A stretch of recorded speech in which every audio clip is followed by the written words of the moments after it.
बच्चों, अभी आप सभी को पता ही है कि सीबीएसई ने अपना सिलेबस बहुत ही कम कर दिया है।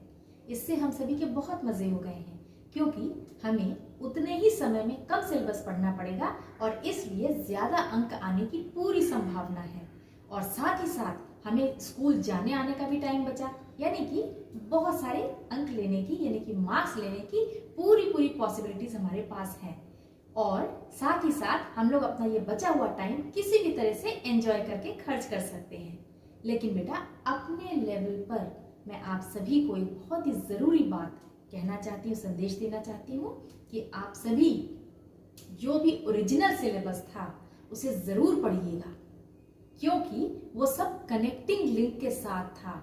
यानी कि बच्चे को अगर ये टॉपिक पढ़ना पड़ेगा, उसके बाद उसको ये चीज आ जाएगी, उसके बाद उसको अगर इसने ये पढ़ लिया तो उसको ये क्लैरिटी हो जाएगी। यानी कि जितने भी टॉपिक्स थे वो सब आपस में प्लान्ड वे में रखे गए थे। और बहुत ही रिसर्च के बाद बहुत सारे जो एजुकेशन फील्ड में जो साइंटिस्ट होते हैं वो सभी एक दूसरे से कंसल्ट करके बहुत ही प्लान्ड वे में कि ये तेज बुद्धि दिमाग के लिए है, ये मीडियम बुद्धि के लिए है, ये थोड़ा सा जो कम समझ पाते हैं उन बच्चों के लिए, क्योंकि हमें सबको साथ में लेकर के चलना है। अगर आप लोग इस सिनेरियो में चीजें छोड़ देंगे तो जो जरूरी टॉपिक्स थे वो कहीं ना कहीं मिस आउट हो जाएंगे, जिससे आपकी नॉलेज अधूरी रह जाएगी। इसलिए मैं कहना चाहती हूँ कि आप सभी अपनी पूरी बुक जरूर पढ़ें। इससे आपको जो उससे रिलेटेड टॉपिक्स हैं वो जरूर समझ में आएंगे।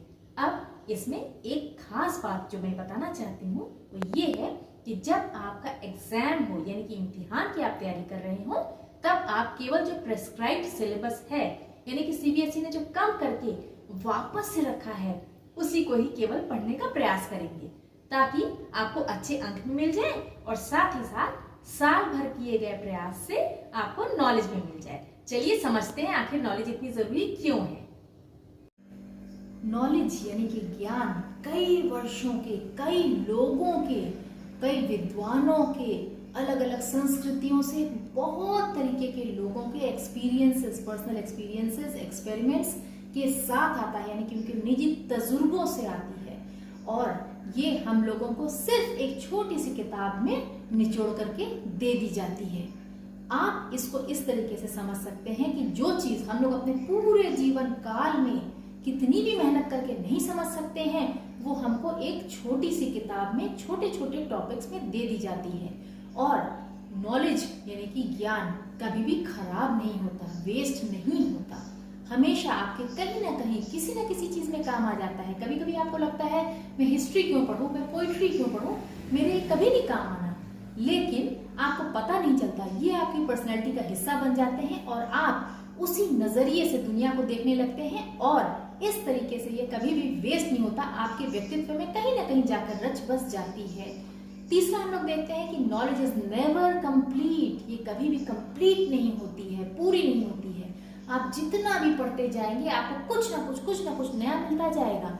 अगर आपने अपने चैप्टर में से 2 पंक्तियां पढ़ी, बाकी छोड़ दिया, तो आपका चैप्टर पूरा पढ़ने के लिए, अगर आपने पूरा चैप्टर ही पढ़ डाला तो उसके बाद अलग अलग बुक्स से आप उसी विषय पर और ज्ञान प्राप्त कर सकते हैं। अगर आपने बहुत सारी बुक्स देख ली तो गूगल से आप ज्ञान प्राप्त कर सकते हैं, जो कि आपको अलग अलग देशों में अलग अलग तरीके की नॉलेज आपको देते हैं। और इसके अलावा भी ब्रह्मांड में कभी भी हमारा ज्ञान पूरा हो ही नहीं सकता, इसलिए हम हमेशा आगे से आगे बढ़ सकते हैं। नॉलेज इंटरलिंक्ड होती है, यानी कि सारे के सारे सब्जेक्ट्स जितने भी विषय होते हैं वो सब आपस में जुड़ाव रखते हैं। आप इस विषय पर केवल यही सोच रहे होंगे कि जैसे साइंस सब्जेक्ट्स आपस में जुड़ाव रखते हैं, जैसे फिजिक्स, केमिस्ट्री, बायोलॉजी आपस में जुड़े हुए हैं। मैथमेटिक्स भी आप समझ सकते हैं कि थोड़ा सा जुड़ा हुआ है इसमें। आप समझ रहे हैं कि भौतिक विज्ञान, रसायन विज्ञान, जीव विज्ञान, गणित, इन सब के अलावा और क्या जुड़ा हो सकता है? नहीं बेटे, यहाँ पर हम लोग ये जानेंगे कि हम लोग की जो अंग्रेजी है, हिंदी है या फिर कोई भी और लैंग्वेज है, वो सब भी आपस में इन्हीं सब के साथ जुड़ी हुई है। हम अपनी भाषा को किस तरीके से रखें कि अगले आदमी को समझ में आए, आखिर नॉलेज को आगे भी तो बढ़ाना है, तो हमारा हर विषय का उतना ही काम है। अब हिस्ट्री का क्या काम है बेटा? अगर हम लोग नहीं जानेंगे कि पुराने समय में क्या था, तो उसको आज हम किस तरीके से जोड़ के रख सकते हैं। अगर हम लोग नहीं जानेंगे कि हमारे जो पूर्व मानव थे, आदि मानव थे, वो किस प्रकार से थे, कैसे थे, जिसको कि हम लोग हिस्ट्री में भी रख सकते हैं, है ना।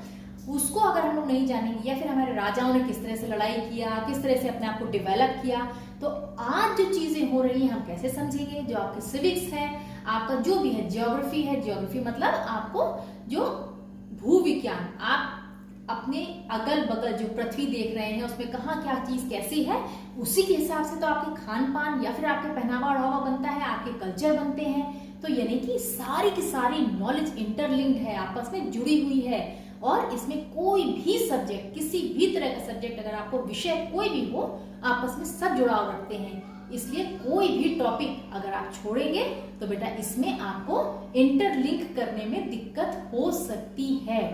नॉलेज बहुत धीरे धीरे आती है, यानी कि आप एक ही दिन में बैठ करके पूरा पूरा कंप्लीट अपना पाठ जितना भी आपका है वो नहीं कर सकते। आपको धीरे धीरे धीरे धीरे डेली की डेली इसमें थोड़ा थोड़ा ऐड ऑन करना है, जोड़ते जाना है। धीरे तो है, नॉलेज आपका ज्ञान धीरे धीरे आता है, लेकिन बहुत ज्यादा रिलायबल है, आप इस पे विश्वास कर सकते हैं और जरूरत के समय इसे इस्तेमाल कर सकते हैं। इसलिए इसमें शॉर्टकट का रास्ता ना अपनाइए।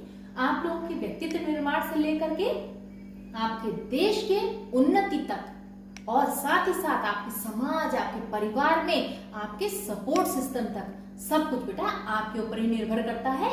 इसलिए आपको सारी चीजें बिल्कुल अच्छे से समझनी है, पढ़नी है। All the very best.